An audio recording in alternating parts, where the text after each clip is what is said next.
আপনজন বলতে আমরা কাকে বুঝব? শ্রী শ্রী ঠাকুর কি বললেন শুনুন। ঠাকুর বলেছেন, যখন দেখবে তোমার অবজ্ঞা, বিরক্তি, বিড়ম্বনা, অপোষণা, ক্রোধ বা গালাগালি ইত্যাদিতে তোমার প্রতি কারো অনুরাগ এতটুকু বিকৃত ও বিপর্যয় দুষ্ট হয় না, তোমার প্রতি তার অন্তঃকরণ বিমুখ, বিচলিত বা সন্দেহ সংকুল হয়ে ওঠে না, তাকে তোমার নিজের মানুষ অর্থাৎ আপনার জন বলে গ্রহণ করতে পারো।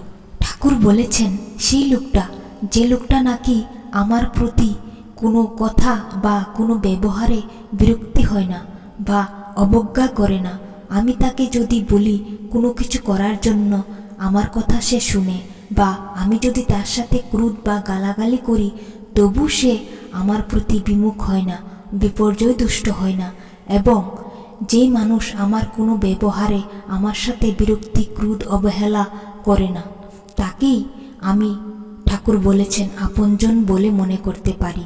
ঠাকুরের এই বাণী থেকেই আমরা বুঝতে পেরেছি।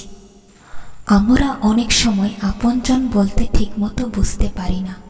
যাকে বিশ্বাস করে আপন বলে মনে করি বা কাউকে আমাদের জীবনে আপনজন করি, তাদের থেকে আমরা যদি কোনোভাবে আঘাত পাই তখন আমাদের কষ্ট হয়।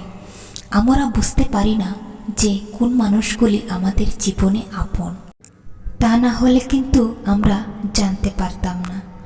ঠাকুরের কাছ থেকে আমরা জানতে পেরেছি, আগে কখনই আমরা কিন্তু জানতাম না। ঠাকুরের এই মধুরময় বাণী থেকে আমরা জানতে পেরেছি কোন মানুষগুলি আমাদের জীবনে আপন। পরমপিতাকে যদি ভালোবাসো, যে পরমপিতাকে ভালোবাসেন, ঠাকুর আমাদের এই মহান নীতি দিয়ে গেছেন, যজন যাজন ইষ্টবৃত্তি, যে এইগুলি পালন করেন তার আর নিজের জন্য ভাবতে হয় না।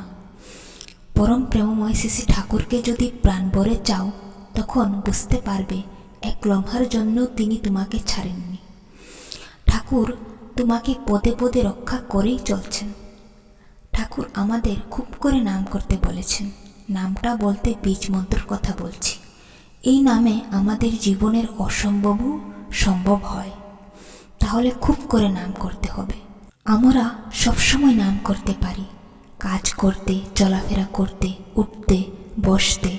হ্যাঁ, এই নামে আমাদের রোগ, সুখ, দুঃখ, কলকলে সব নাশ হয়। আমিও খুব করে নাম করি। আমিও অনেক সমস্যার সমাধান পেয়েছি। ঠাকুর অনেক কৃপা করেছেন আমায়, অনেক কৃপা করে আছেন, তা আমি বোঝাতেই পারবো না। সর্বদা আমার সহায় হয়ে আছেন ঠাকুর।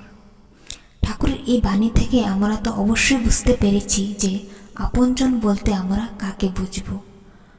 তো আমরা ঠাকুরের এই কথা মতো চলবো, ঠাকুরের নিয়ম নীতি মেনে চলবো। ঠাকুর যা যা বলেছেন আমরা সবসময় চেষ্টা করব যেন ঠাকুরের মতো চলতে পারি, ঠাকুর যেভাবে বলে গেছেন। তো তোমরা ঠাকুরের মতো চলবে, ঠাকুর যেমন বলেছে। তো ঠাকুরের এই মহান নীতিগুলি মেনে চলবে, ইষ্টবৃত্তি করবে, যজন যাজন করবে। তোমাদের প্রত্যেকের জন্য আমি পরমপিতার শ্রীচরণে মঙ্গল প্রার্থনা করছি। তোমরা সবাই যেন ভালো থাকো, সুস্থ থাকো। তো সকলকে আমার রানন্দিত জয়গুরু।